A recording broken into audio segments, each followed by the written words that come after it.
we urge that you share this live from my page, and will not be very long, will be very brief in responding and replying to arguments from the Unity Party headquarters today. And not only that, we'll also be speaking to a few issues of national concern. That's what we'll be doing today. So we beg your indulgence. We want you to feel very comfortable as we go through this.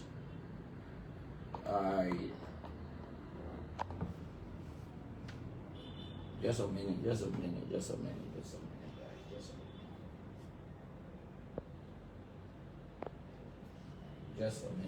Okay. We are now on course. To our many viewers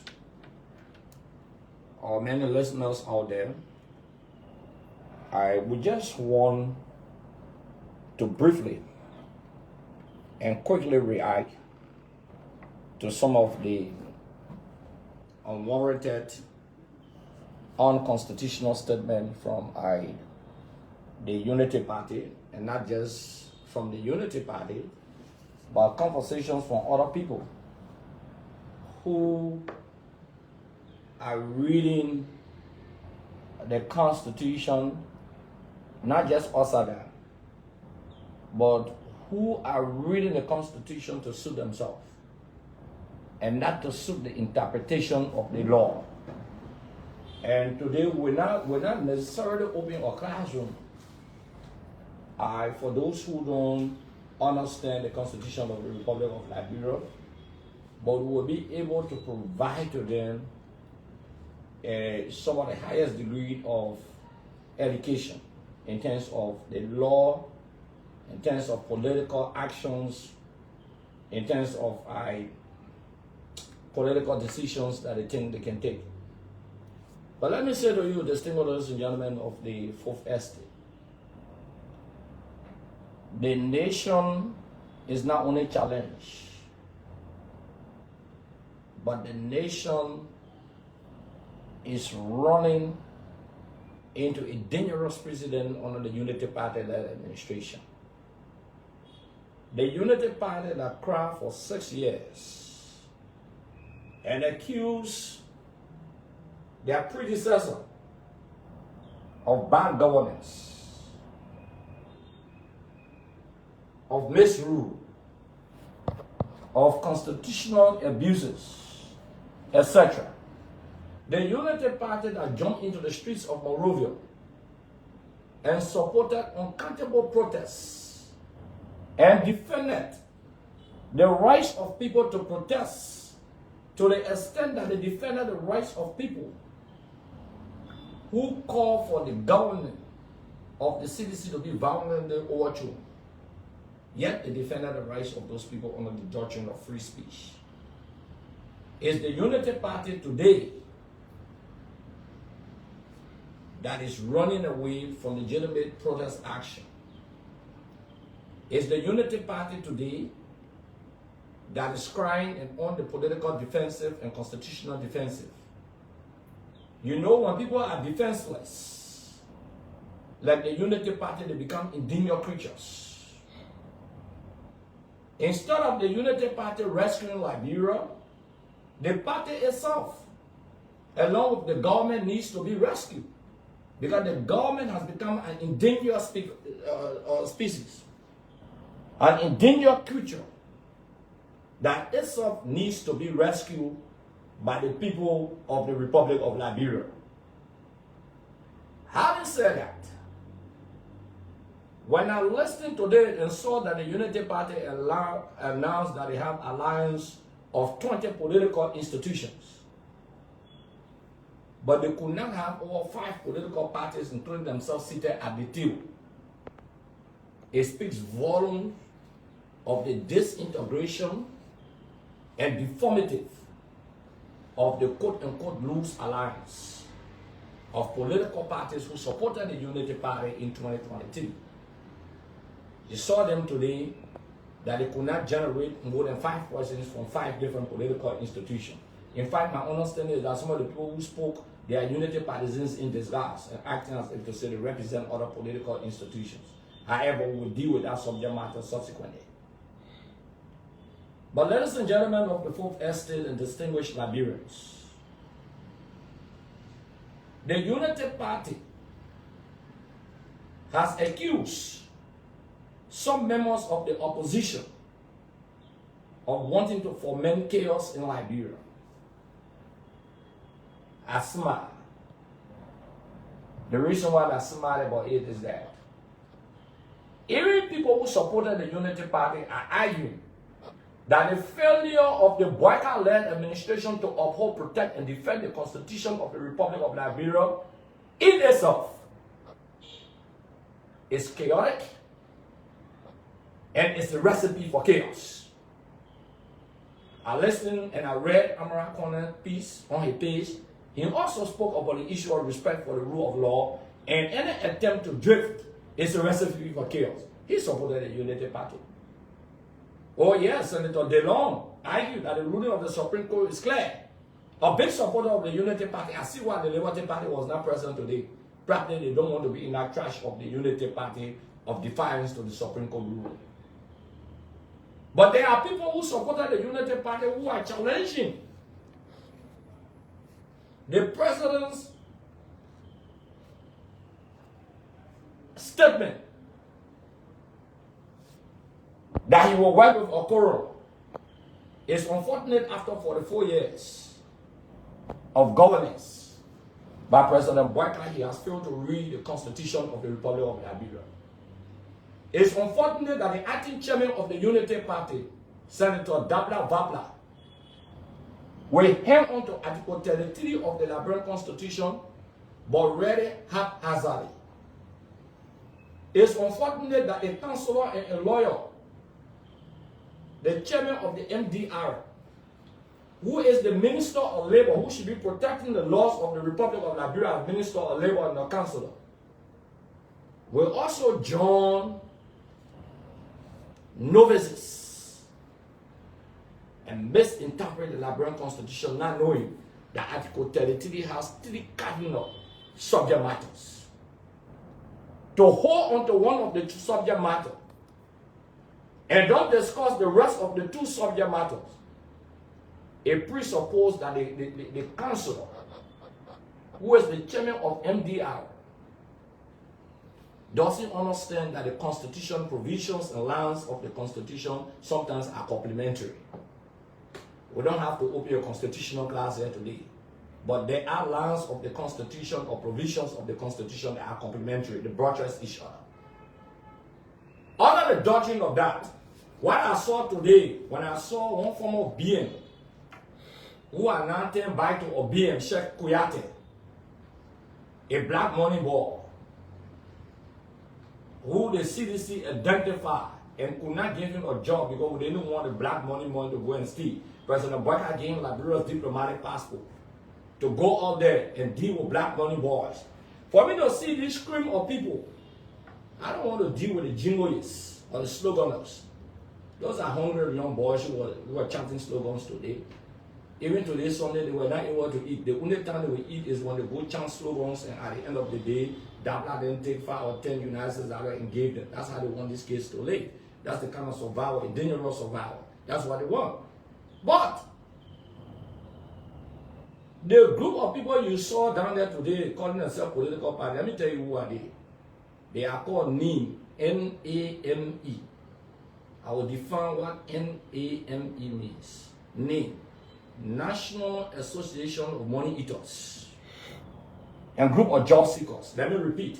The group of political party people you saw down there today, they are nothing but job seekers, meaning NAME, N-A-M-E, National Association of Money Eaters of the Republic of Liberia. That's why they are there, to eat money, to seek jobs. That's the hustle. You saw today that it had to delay. I will tell you why. The other political parties said, we can't come. It's abominable for us to challenge the authority of the Supreme Court. What it says about us tomorrow. What would the late Councillor Bronskin be respected for if the Liberty Party had gone there to challenge and say, we'll only deal with a quorum and haphazardly interpreted the Supreme Court? Then why did they have Councillor Bronskin as the councillor and as the political leader of the Liberty Party? So the Liberty Party shied away from that trash. That's my understanding. The other political parties that did not appear said that, look, the Unity Party made a commitment to us. They have failed on that commitment. For the fact that when they need us, that the only time they can call us will not come there until they fulfill the commitments that they made to us. That's why when they announced 20 political parties today, at the end of the day, they couldn't have more than 5 there. Did you notice that Guru and Party zealous and stars of the Unity Party were not at that place today? Well, the Secretary General of the Unity Party, for example. What are the other leaders of the Unity Party, for example? What are the other leaders of political institutions, for example? Many of those guys escape because they know that the friend that President Boyka is pushing this country, he's pushing the country into perpetual chaos, into destruction. The people who are pushing chaos and pushing this country into chaos are the Unity Party. They are not the combined forces of the opposition. No, it's the Unity Party attempting to plunge this country into chaos. I will tell you why they have attempted to plunge the country into chaos. They committed themselves to providing job opportunities for all Liberians.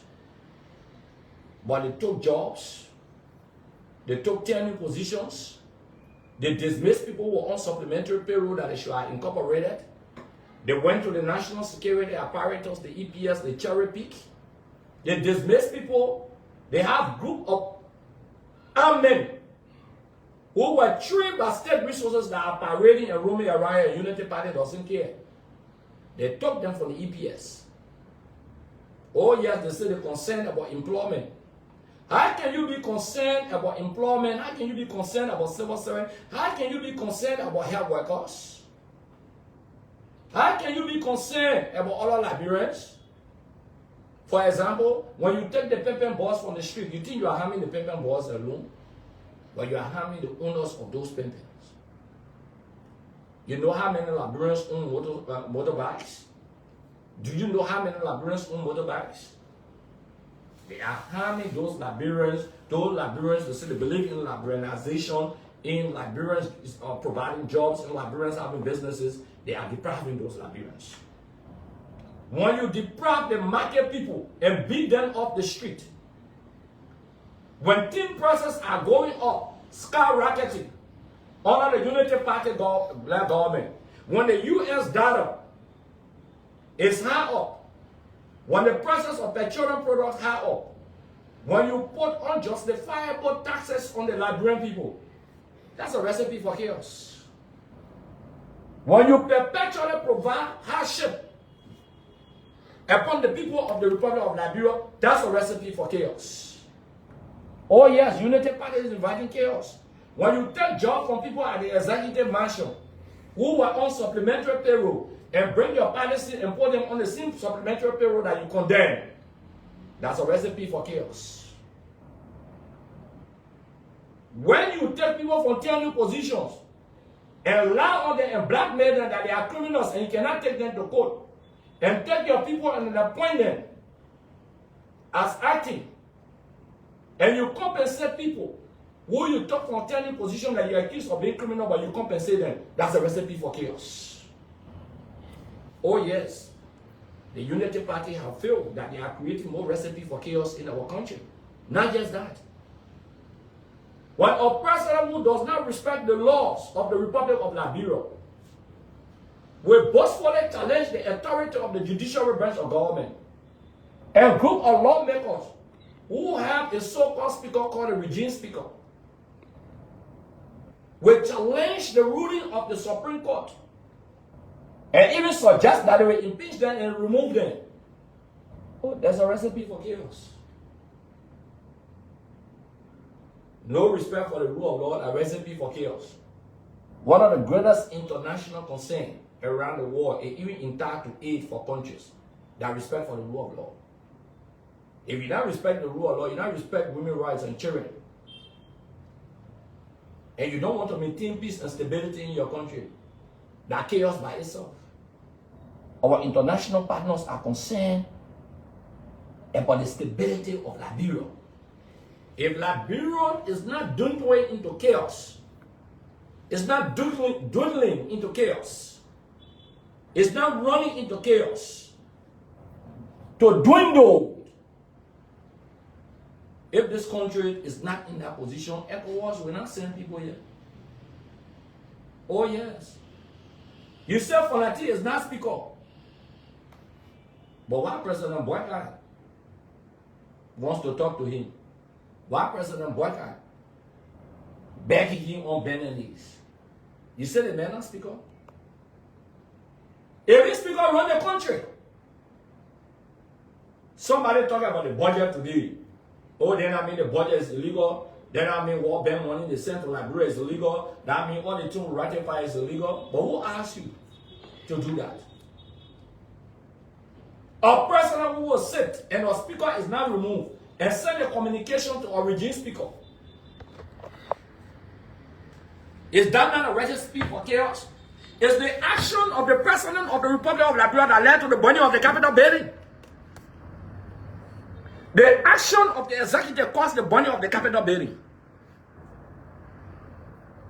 The president's action to reject the Supreme Court ruling is treasonable.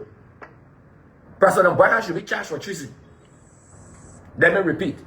President Boycott and Rachel Kuhn should be charged for treason, and all those officials of government who are talking about quorum should be charged for treason. A subversion of the Constitution of the Republic of Liberia. We are protecting the Constitution. They are not protecting the Constitution of the Republic of Liberia. Let us quickly read Article 33 of the Liberian Constitution that they did not read in the line to the public. It says, simple majority of each house shall constitute a quorum for the transaction of business. Let me repeat. Simple majority of each house shall constitute a quorum for the transaction of business. But, my people here listening, but there's an exception. You can get simple majority to constitute the business. But guess what? The Constitution says but. That is exception.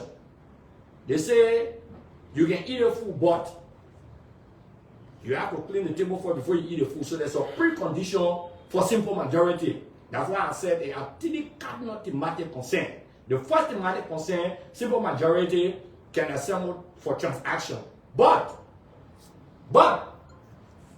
before that transaction, listen, it said, but a lower number may adjourn from day to day and compare the attendance of the absent members. Let me repeat.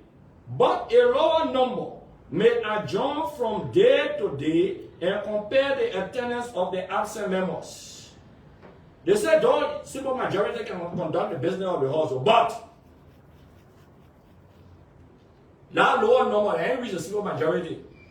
They can assemble, they can adjourn, and they can tell that majority, all of them, they say you come. But you know what that majority? The Constitution says they are absent. Y'all read, gentlemen. This is what the people are that time. They say that majority. Y'all can have transaction, but guess what? The lower number will have to assemble. You know what the framework of the Constitution says, the lower number? Because they know there will be a day that simple majority will just jump and go anywhere and sit down and say, tomorrow we want the speaker. That's why the Constitution did not say the majority can adjourn from day to day. They said the lower number. Listen, I'll read it again. They said, but a lower number may adjourn from day to day and compare the attendance of the absent members. So it means that simple majority that they've been having, they are absent. They are absent members. But guess what? There's the third component. You're listening very well. They say, whenever the House of Representatives and the Senate shall meet in joint session, the presiding officer of the House of Representatives shall preside. Who Who is the presiding officer? The speaker. Will provide that to you. You can't read one provision of the Constitution and then you run away. You run away. You run away. Everybody just running away. Oh, you know, the Constitution say, the Constitution say, the Constitution say, you know, every day. But who is the presiding officer? The very Constitution says the presiding officer. The very Constitution is very clear. Of the House of Representatives, when a majority meet, that is speaker, that's what the Supreme Court said. That the ruling of the Supreme Court. You understand? That's what they said. And listen keenly. They say under Article 49, the House of Representatives shall elect once every 6 years a speaker, who shall be the presiding officer of the body.